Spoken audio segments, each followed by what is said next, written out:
A livre graça. Sermão número 233, pregado na manhã de domingo, 9 de janeiro de 1859, por Charles Haddon Spurgeon, quando tinha 25 anos. Não é por amor de vós que eu faço isso, diz o Senhor Deus.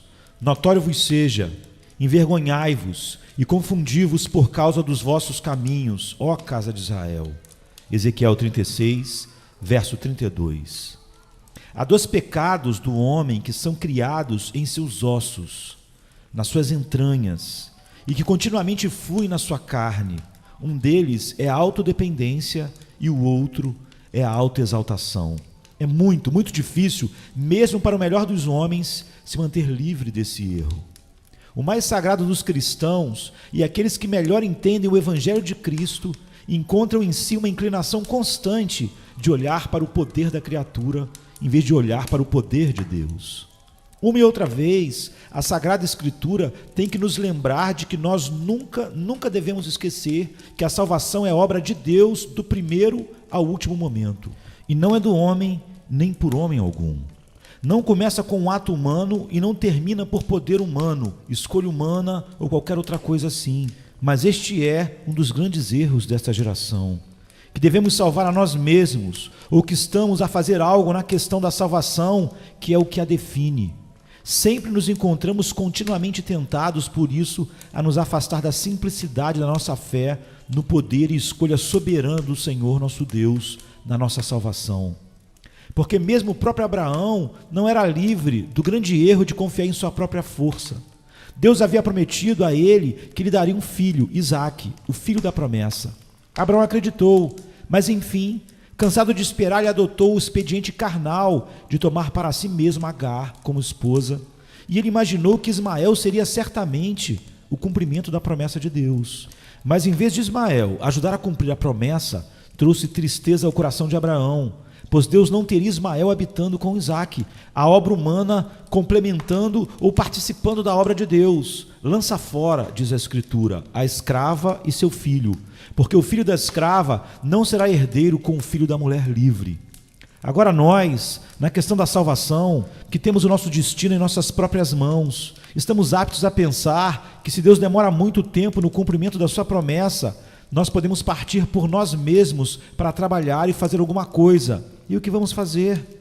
Afundar-nos mais profundamente na lama e acumular para nós mesmos uma gama de problemas futuros, como Abraão.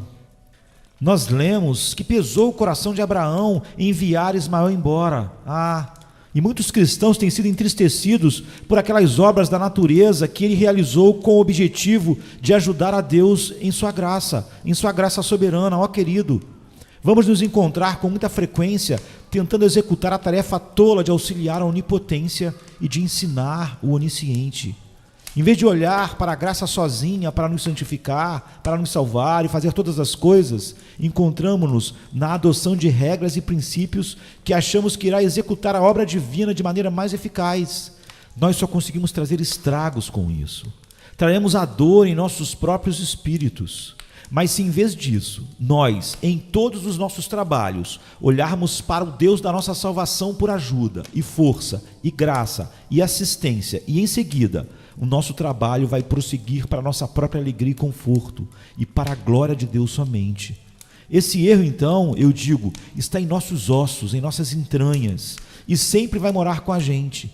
É por isso que as palavras do nosso texto hoje são colocadas como um antídoto contra esse erro tão comum e arraigado em nossos corações.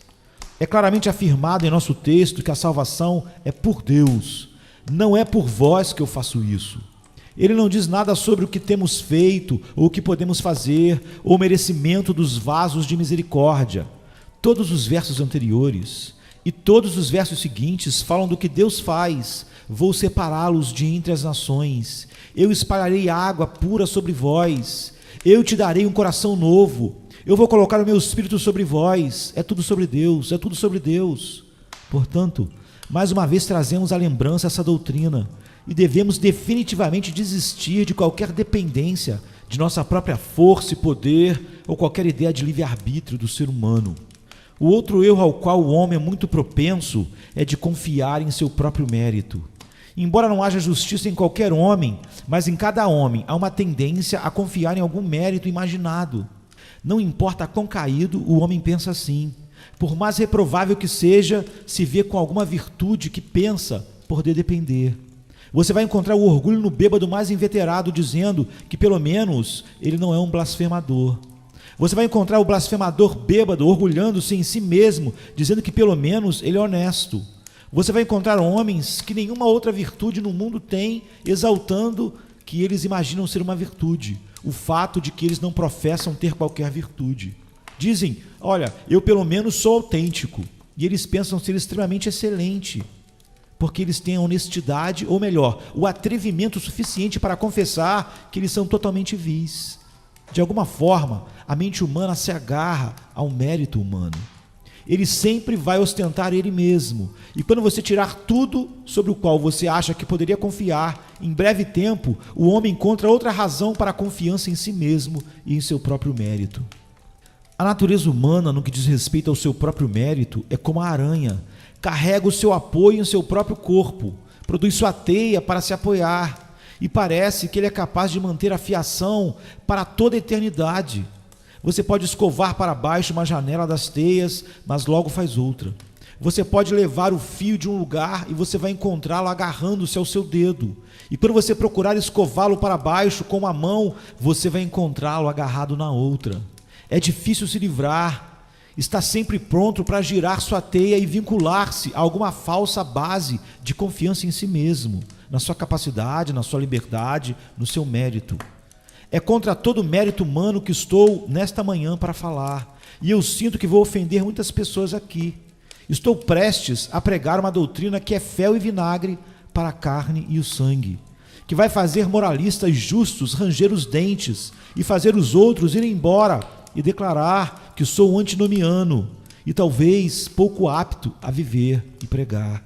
No entanto, essa consequência é algo que não vou lamentar. Se ligado a ela, outros corações cederão pelo poder soberano do Espírito Santo a essa gloriosa verdade e sentir o poder da graça de Deus, que nunca nos salva a não ser que nos leve a estar dispostos a deixar de lado todo o mérito e Deus ter toda a glória na nossa salvação e na salvação dos homens.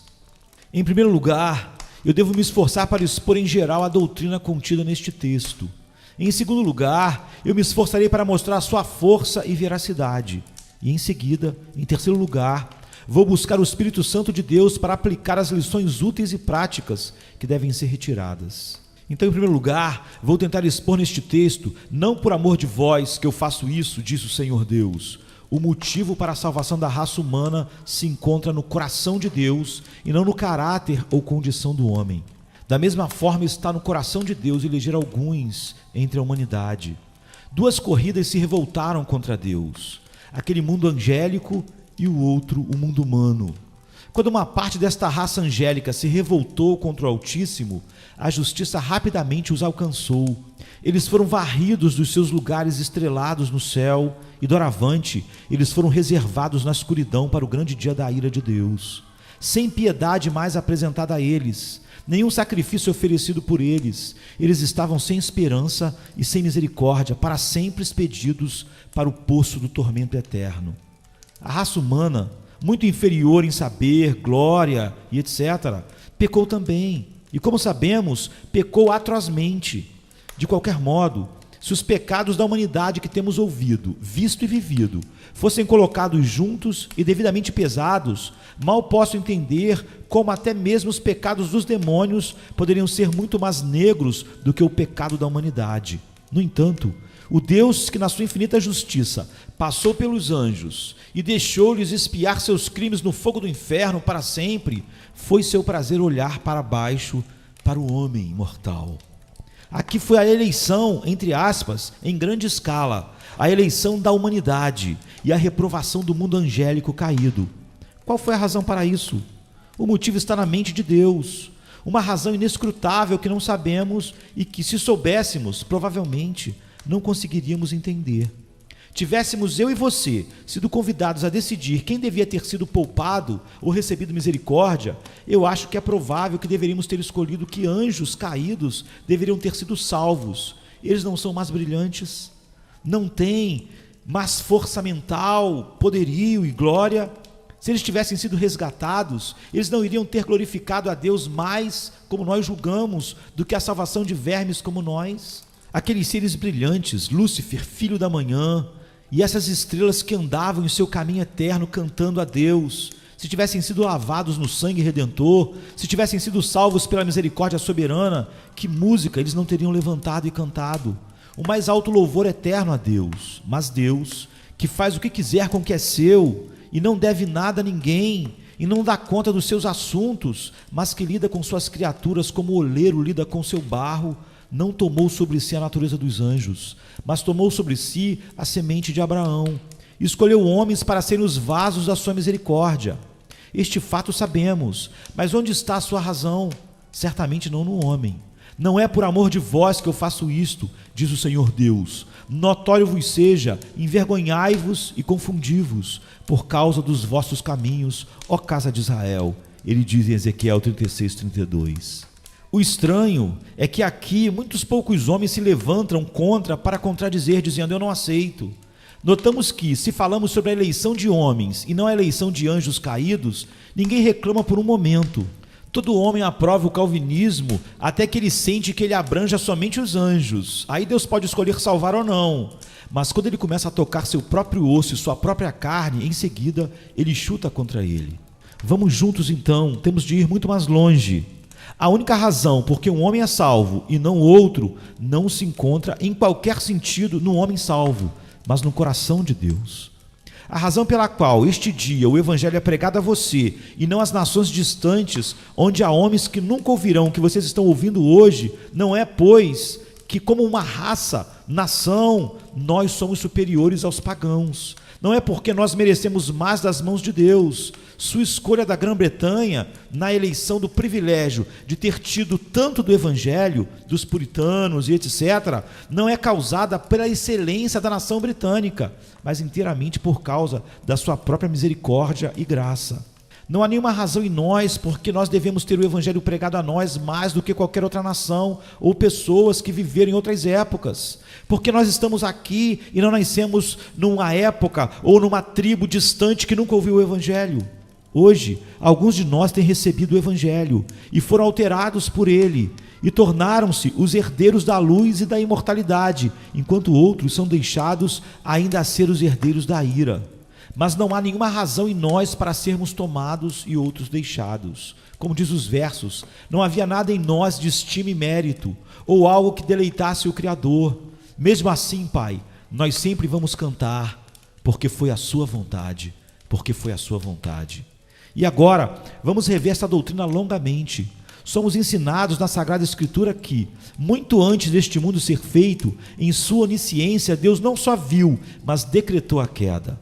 Em seguida, vendo a raça humana caída em pecado e merecendo a sua ira infinita, determinou em sua própria mente soberana que uma parte da raça humana devia ser seus filhos e deviam ser levados ao céu tão somente por causa do sangue, dos méritos e para a glória do seu Filho.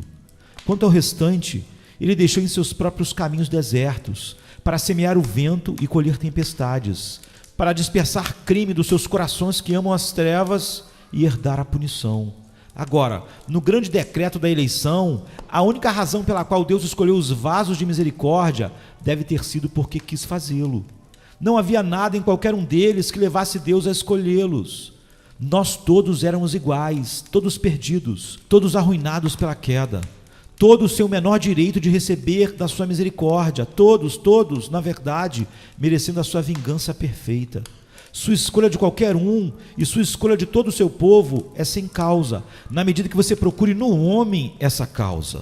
Era o efeito da sua vontade soberana e de nada que eles fizeram. Podiam fazer ou mesmo fariam, porque assim diz o texto: não é por causa de vós que eu faço isso, ó casa de Israel. Quanto ao fruto da nossa eleição, no devido tempo, Cristo veio a este mundo e comprou com o seu sangue todos aqueles a quem o Pai escolheu. Agora vamos para a cruz de Cristo. Traga esta doutrina com você e lembre-se que a única razão pela qual Cristo deu a sua vida para ter um resgate por suas ovelhas era porque Ele ama o seu povo, aqueles que o Pai lhe deu. Mas não havia nada em seu povo que os fez morrer por eles.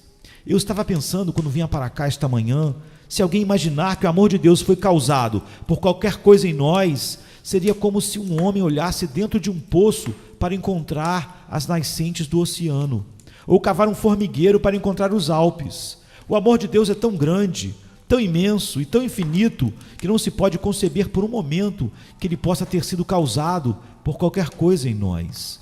Mesmo se houvesse um pouco de bem em nós, e nós sabemos que não há, não poderia ter causado o ilimitado, sem fundo, sem praias, amor que Deus revela ao seu povo em Cristo. Fique ao pé da cruz, você que acha que merece algo, você que se deleita em suas próprias obras, e responda a esta pergunta: você acha que o Senhor da vida e da glória poderia ter deixado o céu, poderia ter sido formado como um homem e fosse levado a morrer por qualquer mérito seu? Seriam essas veias sagradas abertas com qualquer faca menos afiada do que o seu próprio amor infinito e soberano? O próprio amor infinito de Deus? Você concebe que seus méritos pobres, imaginando loucamente que você tem algum, tais como eles são, podem ser tão eficazes quanto uma mão levando o Redentor para a cruz e fazê-lo dobrar seus ombros por baixo da enorme carga da culpa do homem por causa do valor ou mérito humano? Você pode imaginar? A consequência é tão grande em comparação com o que você supõe ser o caso, que a sua lógica falha em um momento. Você pode conceber que um inseto levanta uma rocha por ser uma multidão, e por muitos anos de trabalho a água possa moldar uma rocha, mas não se pode conceber que todos os méritos acumulados de toda a humanidade junta em todos os tempos, se houvesse tal coisa como mérito humano, pudesse ter trazido o eterno do trono da sua majestade e levado Deus para a morte da cruz. Isso é uma coisa tão claramente impossível a qualquer mente que pensa. A maior de todas as impossibilidades é essa. Não, da cruz vem o grito, da cruz vem o grito, não por amor de vós que eu faço isso, ó casa de Israel. Após a morte de Cristo, olhe no próximo lugar, a obra do Espírito Santo. Aqueles a quem o Pai escolheu e quem o Filho redimiu, no devido tempo o Espírito Santo chama das trevas para a sua maravilhosa luz. Agora, o chamado do Espírito Santo é sem qualquer respeito a qualquer mérito em nós. Se este dia o Espírito Santo deve chamar desta congregação uma centena de homens e trazê-los fora do seu estado de pecado para um estado de justiça em Cristo, você deve trazer esses 100 homens e deixá-los marchar em revisão. E se você pudesse ler seus corações e suas mentes, você seria obrigado a dizer: eu não vejo neles nenhuma razão para que o Espírito Santo de Deus devesse ter operado sobre eles. Não vejo nada neles que poderia ter merecido tanta graça no dia de hoje. Nada que poderia ter causado as operações e os movimentos do Espírito para trabalhar nesses homens e chamá-los da morte para a vida. Pois eis aqui, por natureza os homens estão mortos no pecado. Se o Espírito Santo vivifica, não pode ser por causa de qualquer poder nos homens mortos, ou qualquer mérito neles, pois eles estão mortos, corruptos e podres na sepultura do seu pecado. Se então o Espírito Santo diz: sai daí, viva, não é por causa de qualquer coisa nos ossos secos, deve ser por alguma razão em sua própria mente, mas não em nós. Portanto, saibam disso, homens e irmãs, que todos nós estamos no mesmo nível. Nenhum tem qualquer coisa que possa nos recomendar a Deus. E se o Espírito Santo deve escolher operar em nossos corações para a salvação, ele deve ser movido para fazê-lo pelo seu próprio amor supremo e soberano, pois ele não pode ser movido a fazê-lo por qualquer boa vontade, desejo bom, ou boa ação, ou mérito que habita em nós por natureza. Para ir um pouco mais, esta verdade que é evidente até agora é válida por todo o caminho. O povo de Deus, depois que eles são chamados pela graça, são preservados em Cristo. Eles são guardados, a Bíblia diz, pelo poder de Deus, através da fé para a salvação. Eles não têm permissão para pecar de forma a serem afastados da sua herança eterna, porque Deus os preserva. Com cada tentação surgem novas forças dadas para preservá-los. E quando o pecado escurece-lhes a visão, eles são purificados de novo e de novo. Mas note-se, a razão pela qual Deus mantém o seu povo é a mesma que fez deles o seu povo, a sua própria graça soberana e livre. Se, meus irmãos, você já sentiu o poder na hora da tentação, pause e lembre que você não foi vencedor por algum bem que age em você. Não havia nada em você que merecia a libertação desta tentação. Se você tiver sido alimentado e fornecido em sua hora de necessidade e aflição, não é porque você tem sido um fiel servo de Deus, ou porque você tem sido um cristão fervoroso, é simplesmente e somente por causa da misericórdia de Deus, da misericórdia soberana de Deus. Ele não é movido em qualquer coisa que Ele faz por você, por qualquer coisa que você faz por Ele. Ele não tem necessidades.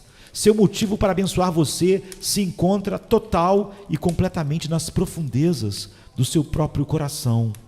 Bendito seja Deus, seu povo deve ser mantido, e deve ser mantido pelo seu poder soberano e escolha soberana.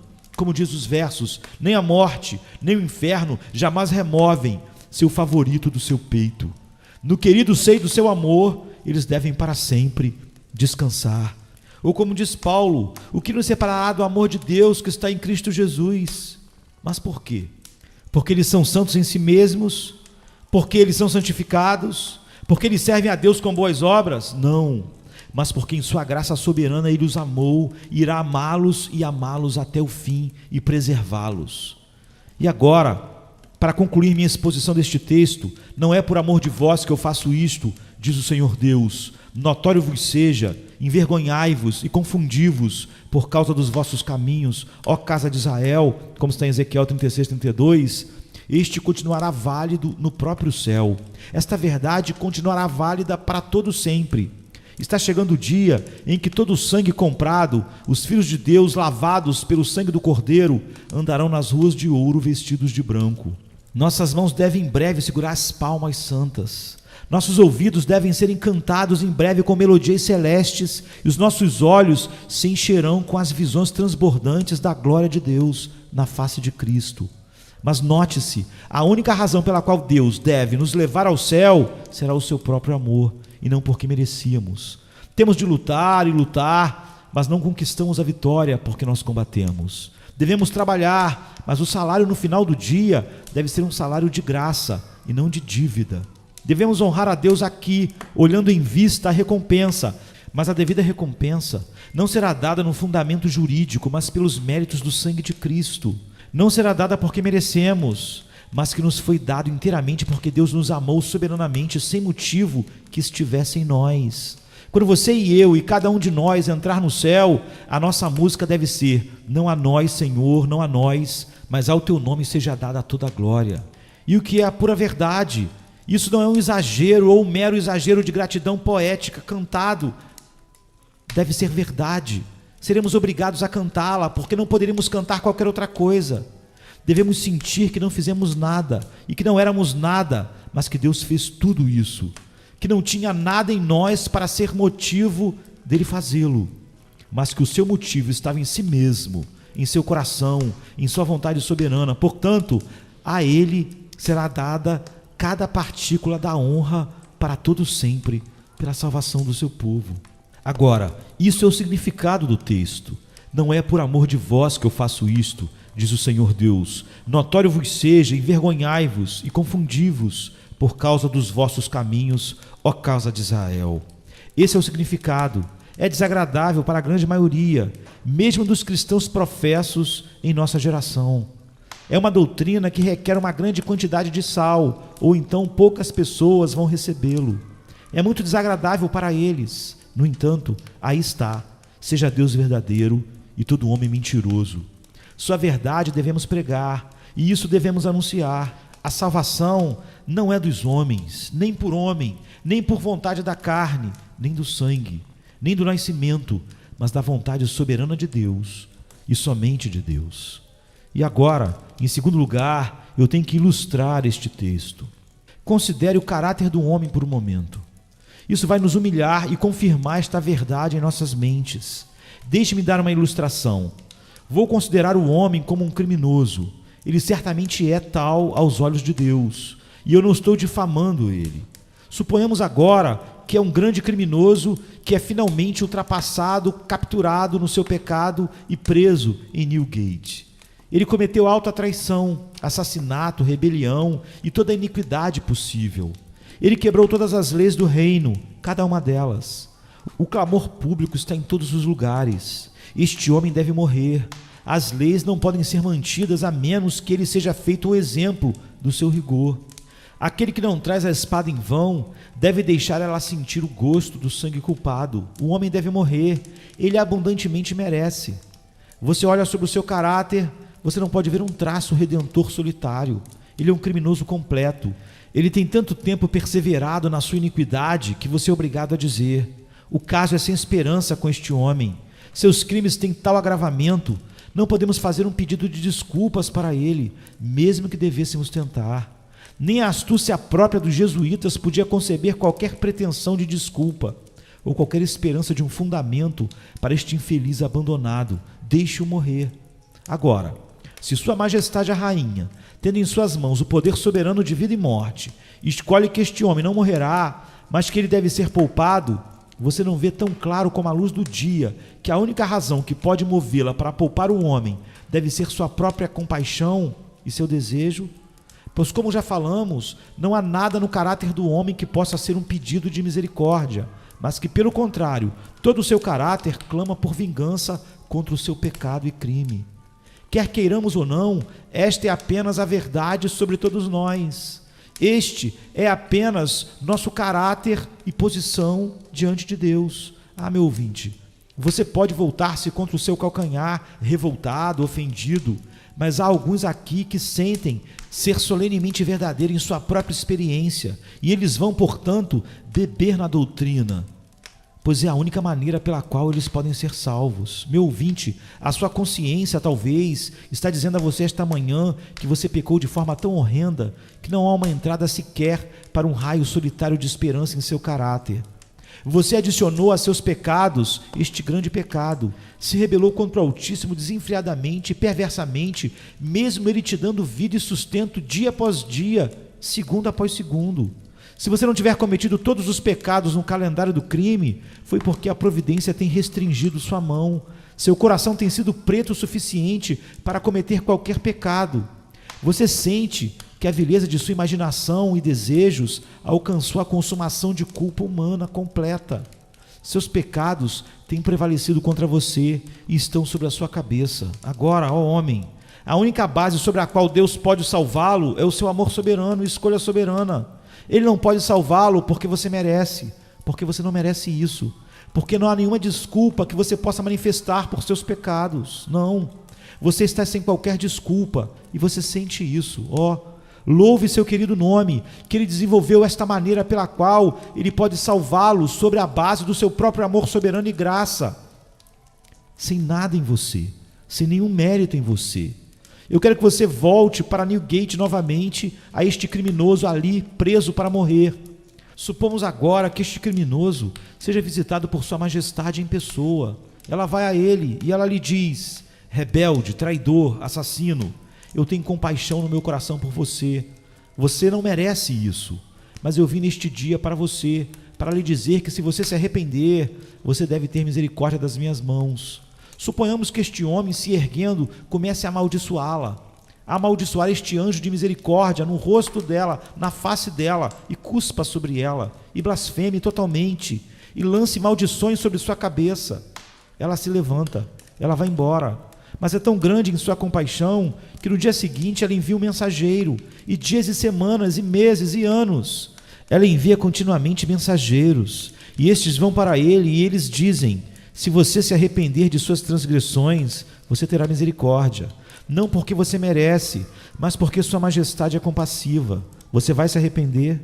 Suponhamos que este homem amaldiçoe os mensageiros, tape seus ouvidos contra a mensagem, cuspa neles, diga que ele não se importa com ele. Ou suponha um caso melhor, suponha que ele suba em cima do seu assento e diga: eu não me importo se serei enforcado ou não, vou levar a minha vida juntamente com outras pessoas, eu não ouvirei qualquer aviso vindo de você.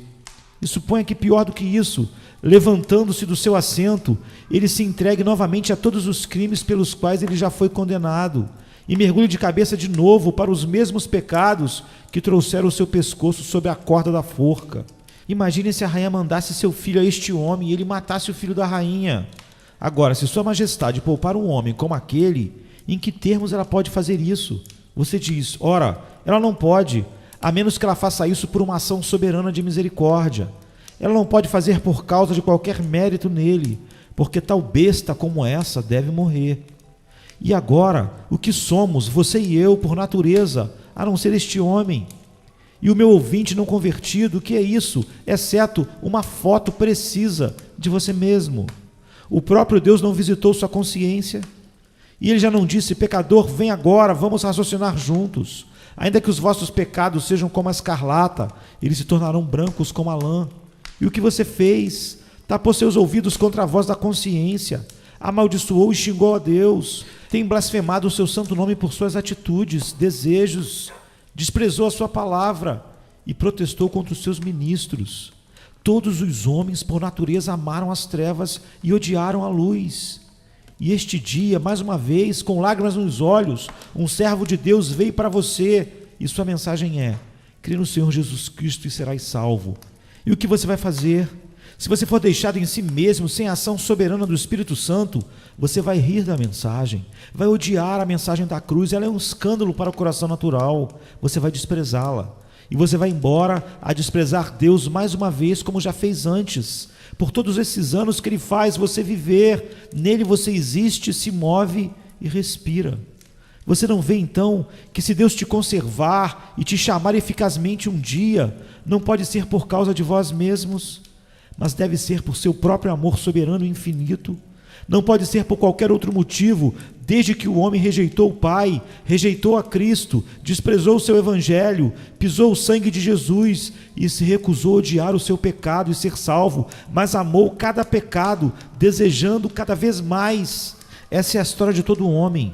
Se Ele te salva, Ele deve fazer por livre graça, e graça livre sozinha, pelo chamado eficaz, pelo chamado soberano do Espírito Santo onipotente, e por nada mais. Mas agora imagine um pouco mais sobre este homem criminoso em Newgate esperando a forca.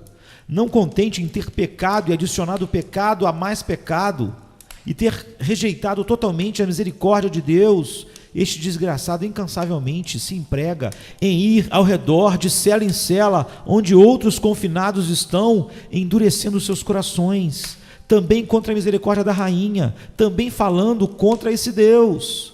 Ele mal pode ver uma pessoa que ele começa a manchá-la com a blasfêmia do seu próprio coração.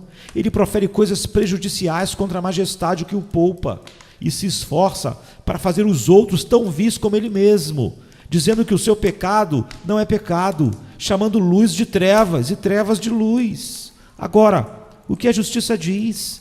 Se este homem não deve morrer por sua própria culpa, no entanto, ele deve morrer para o bem dos outros. E se ele é poupado, não é tão simples como o nariz está na nossa face, que ele não pode ser poupado por causa de qualquer motivo nele mesmo. Deve ser por causa da compaixão inconquistável do soberano. Não foi assim que Deus escolheu? Paulo diz: e Deus escolheu as coisas vis deste mundo, e as desprezíveis, e as que não são nada, para aniquilar as que são, para que nenhuma carne se glorie perante ele. Em 1 Coríntios 1, 28 e 29. E agora, olha aqui, não é esse o caso de todos os homens? Não só ele peca, mas leva outros a pecar. Eu sei que esta foi uma das minhas pragas e tormentos, quando pela primeira vez Deus me trouxe para si mesmo. Eu vi que durante a minha vida eu levava outros à tentação, a pecar e a desprezar Deus. Não há homens aqui que ensinaram aos outros, através das suas atitudes e palavras, toda sorte de pecado, com sua conduta, com seu exemplo, com seu incentivo. Não há pais aqui que ajudaram a destruir as almas dos seus próprios filhos. Não são os homens árvores venenosas, não são os homens árvores venenosas.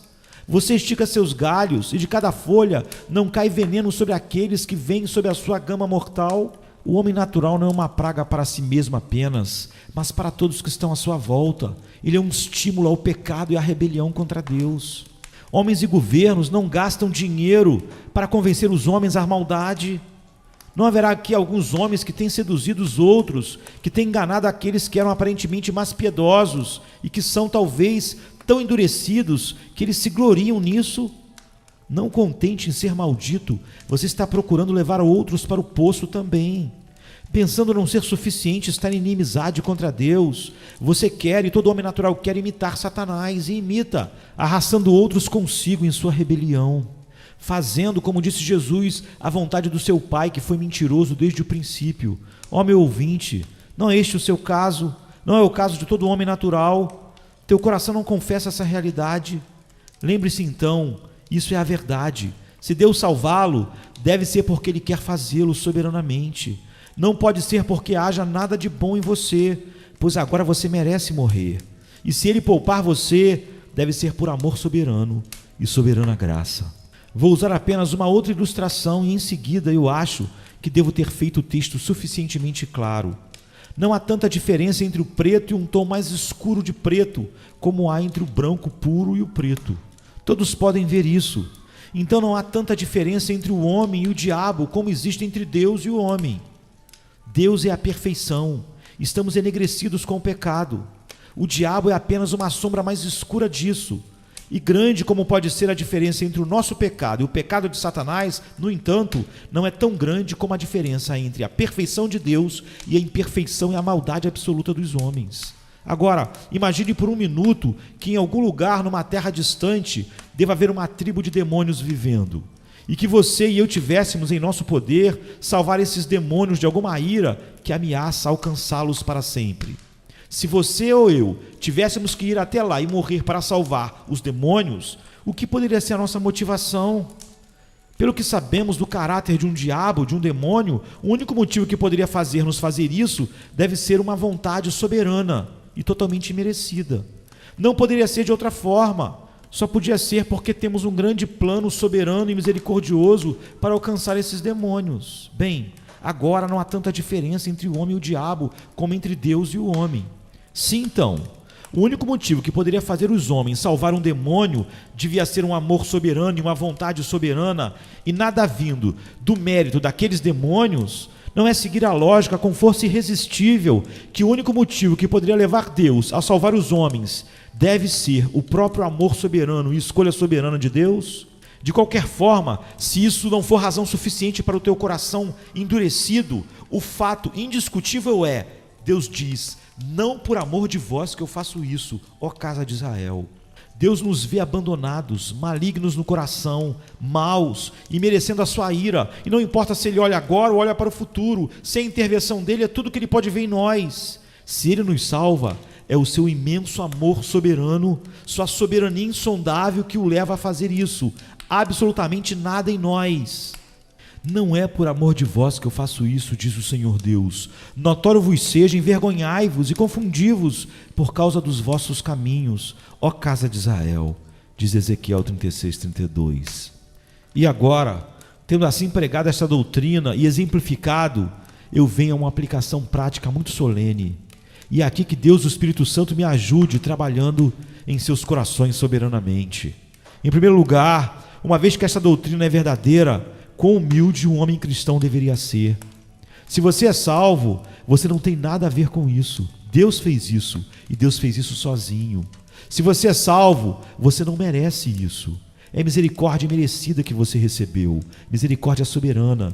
Às vezes, tenho sido muito feliz quando eu vejo a gratidão de homens abandonados, quando surpreendentemente são assistidos. Lembro-me de visitar uma casa de refúgio. Havia uma menina pobre lá que caiu em pecado por um longo tempo, e quando ela encontrou-se gentilmente abordada e reconhecida e viu o anseio de um ministro cristão, ele quebrou seu coração. Por que deveria um homem de Deus se importar com ela? Ela era tão vil. Como pode ser que um cristão falasse com ela daquela forma? Mas quanto mais deveríamos ter infinitamente a ascensão desse sentimento em nossos corações. Meu Deus, me rebelei contra ti, e ainda assim, tu me amastes, em minha indignidade, em meu ódio a ti, em meu desprezo, como pode ser? Eu não posso me levantar com orgulho, devo curvar-me ante a ti em gratidão, sem palavras. Lembrem-se, meus queridos irmãos, que não só é a misericórdia que você e eu recebemos imerecidamente, mas foi algo que não queríamos e nem buscamos. É verdade que você procurou por misericórdia, mas não até a misericórdia primeiro procurar você, mudar seu coração e te regenerar soberanamente. É verdade que você orou, mas não até a graça te fazer orar. Você teria sido, até hoje, endurecido de coração, sem Deus e sem Cristo, não tivesse a graça te salvado do início ao fim. Você pode se orgulhar então, orgulhoso da misericórdia que, se posso usar o termo, foi forçada, entre aspas, em cima de você, orgulhoso da graça que tem sido dada a você contra a tua vontade, até que sua vontade foi alterada pela graça soberana. E pense novamente, toda a misericórdia que você tem, você várias vezes recusou. Cristo te deu um coração para desejá-lo, não se orgulhe então. Lembre-se, antes do chamado eficaz, houve um dia em que a verdade chegou ao seu coração e você a recusou. Quando ele veio até a porta e disse: minha cabeça está cheia de orvalho, os meus cabelos das gotas da noite, abre-me, minha amada. Você trancou a porta na cara dele e não desejou qualquer comunhão. Não sejam orgulhosos então do que você tem. Quando você se lembra que você rejeitou tantas vezes, e se tivesse sido deixado entregue a si mesmo, rejeitaria eternamente. Será que Deus te abraça em seus braços de amor? Lembre-se então do tempo que você levantou sua mão de rebelião e ódio contra ele. O seu nome está escrito em seu livro? Houve um tempo em que, se estivesse em seu poder e capacidade, você teria apagado as linhas sagradas que continham a sua própria salvação. Ousamos levantar nossa cabeça má com orgulho, quando todas essas coisas devem nos fazer cair com a cabeça no pó de profunda humildade, dizendo que foi só Ele, e Ele sozinho que nos salvou. Essa é uma lição. Vamos aprender outra. Esta doutrina é verdadeira e, portanto, ela deve ser um assunto de maior gratidão. Ao meditar sobre este texto ontem, o efeito que teve sobre mim foi um transbordamento de alegria. Eu pensei, em cima do que outra condição eu poderia ter sido salvo? De que outra forma eu poderia ter sido salvo? E eu olhei para trás em minha vida passada e vi eu piedosamente treinado e educado pela minha mãe, mas revoltado contra tudo isso, contra toda a verdade. Vi lágrimas de uma mãe derramadas sobre mim em vão, e as advertências desperdiçadas de um pai sobre mim, e ainda assim eu me vi salvo pela graça, e eu só podia dizer: Senhor, me abençoastes apenas pela graça, pois se tivesse olhado para meus méritos, eu nunca teria sido salvo.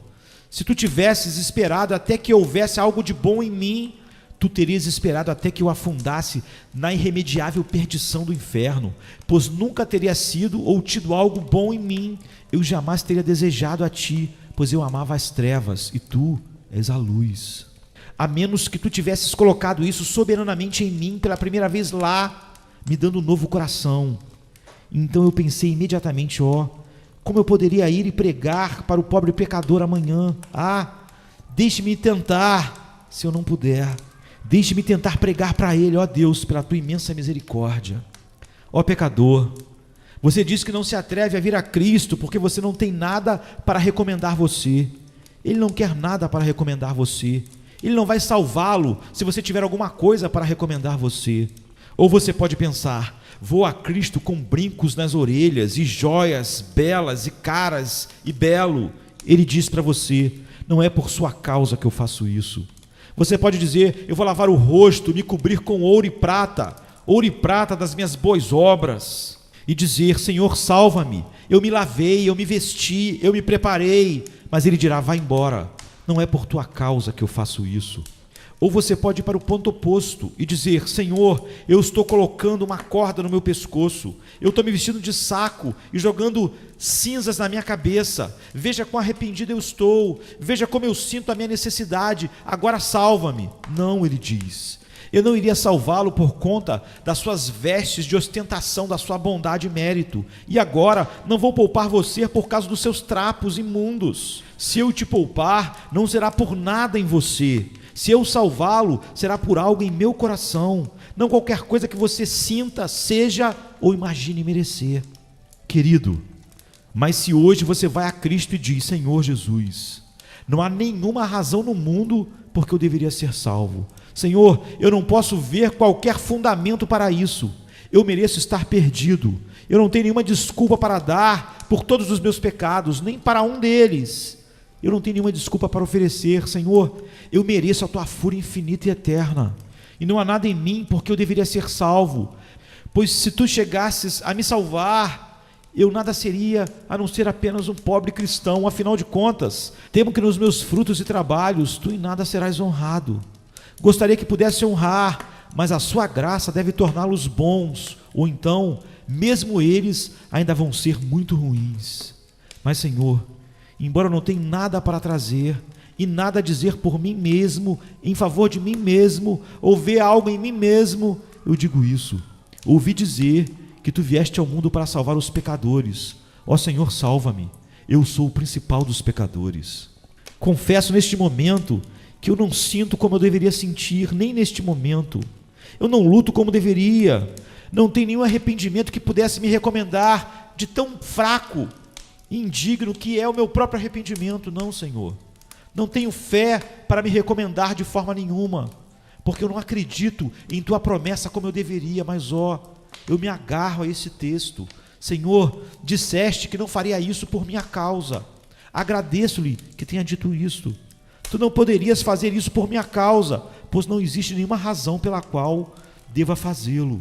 Senhor, eu clamo por tua graciosa promessa: sê propício a mim, pecador. Sê propício a mim, pecador. Salva-me, o principal dos pecadores. Ah, gente boa que se acha digna. Essa doutrina não se adequa a alguns de vós. É muito humilhante, não é mesmo? Vocês que fielmente participam de cultos e vão a reuniões e agem tão piedosamente. Você que nunca quebrou um domingo, nunca blasfemou, fez nada de errado como o mundo ao seu redor. Isso não combina com você. Você diz que isso seria muito bom para ser pregado para prostitutas e bêbados e blasfemos, mas não irá atender as pessoas tão boas como nós somos. Ah, bom, este é o texto de Deus para você. Eu não vim chamar os justos, mas os pecadores ao arrependimento.